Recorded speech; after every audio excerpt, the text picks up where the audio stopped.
napaka smooth pa din ng takbo niya oh. As of now, odometer natin is 27,280 kilometers yung natatakbo.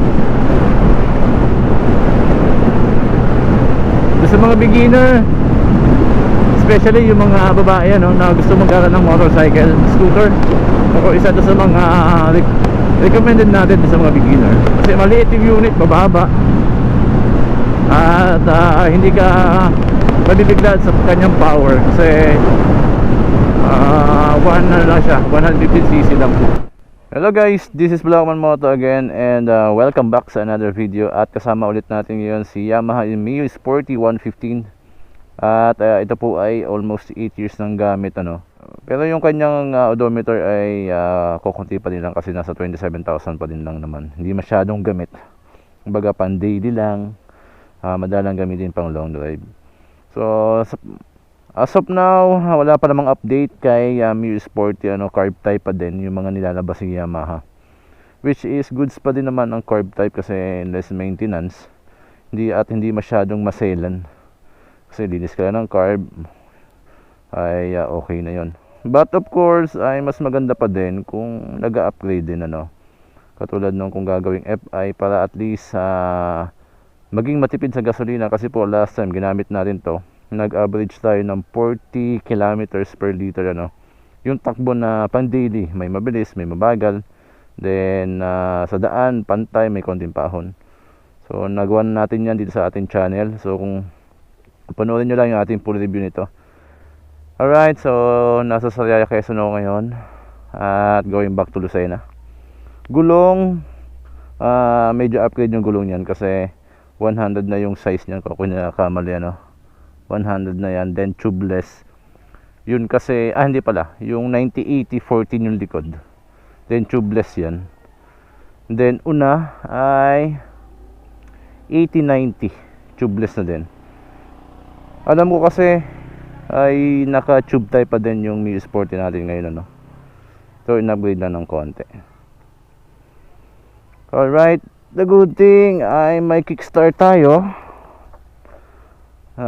Gumagana yan. At may push button tayo.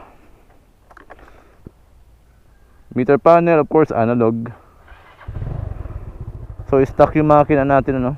Wala pa nadagdag dyan. Maging man yung muffler natin, stock pa din yan. So nagpalagay nga pala ng voltmeter upang mamonitor natin yung battery life natin. Kita natin sa meter panel yung ating odometer, speed, fuel consumption, then turn signals, high and low beam. Alright, let's go. Ingat po tayong lahat sa mga nagbabiyahe ngayon ano. Going back to Lucena. Yung makina niya napaka-smooth pa din ng tunog. Alaga lang talaga sa change oil ay tatagal lang unit no.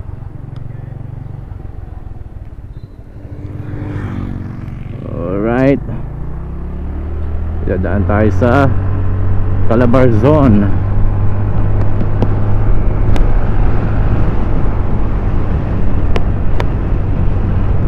Yung bilis nito ay normal sa 115cc ano. Huwag natin paghanapan ng bilis na katulad nung mas higher cc. Yung iba ginagawa pang show to eh. Then kinakargahan nila yung makina, ginagawa lang 125 or 135. So may ginagawa sila sa makina upang lumakas, bumilis. So ito ay stock pa din lang naman lahat. Ang presyo nito ngayon 2024, nag-range siya na 70,000 pesos. Okay nila kamali ano. Magandahan dito, flat footboard. Then may sabitan tayo. May sabitan tayo dito, may hook. So katulad ngayon may dala ako yung ating eco bag, may sabitan. Side pockets, left and right, meron tayo dyan. Ilalagyan tayo ng wallet, cellphone, o anumang bagay na dala natin na pwedeng mag-cash dyan.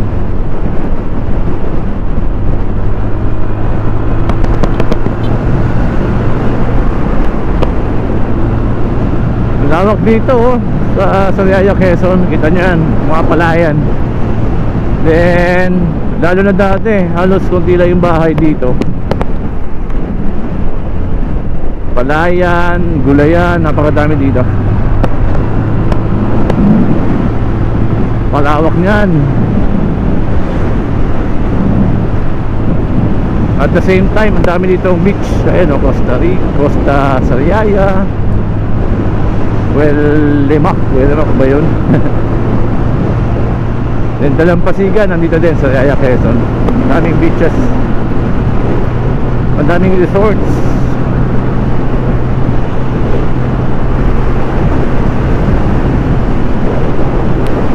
So, napaka-smooth pa din ang takbo niya oh. As of now, odometer natin is 27,280 kilometers yung natatakbo. Sa mga beginner, especially yung mga babae na gusto magkaroon ng motorcycle, scooter, o isa to sa mga recommended natin sa mga beginner. Kasi maliit yung unit, mababa, at hindi ka mabibigla sa kanyang power. Kasi 150cc lang po. Goods na goods naman, kahit maliit yung unit, hindi naman tayo masyado napapalat. Bigat ko is around 80 kilograms. So, and then siguro dala ko nasa 10 kilo. Okay pa din, hindi siya napapalat ng hangin. At ito po, diretsong to is labas yung Lucena na eh. So dito muna tayo, magkakaliwa tayo kasi may dadaanan tayo dun sa bypass ng Sariaya. Ibibilhin tayo dun. Right. So going to Lutukan, tandaan na ito.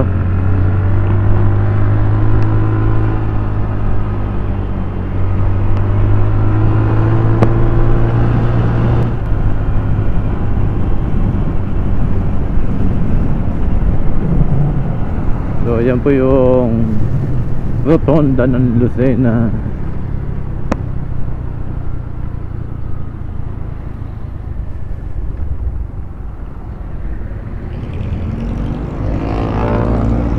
So alright, dito ko na po tatapusin ang ating vlog. Maraming salamat po sa inyong patuloy na pagsuporta sa ating channel. So itong Mio Sporty po is recommended natin, especially din sa mga beginner, no? Matibay, of course. Then matipid natin sa gasolina, kahit carb type pa din. At talaga naman pag sa reliability ay maasahan natin. This is Vlogman Moto again. Ingat po tayo palagi. Bye bye and peace out.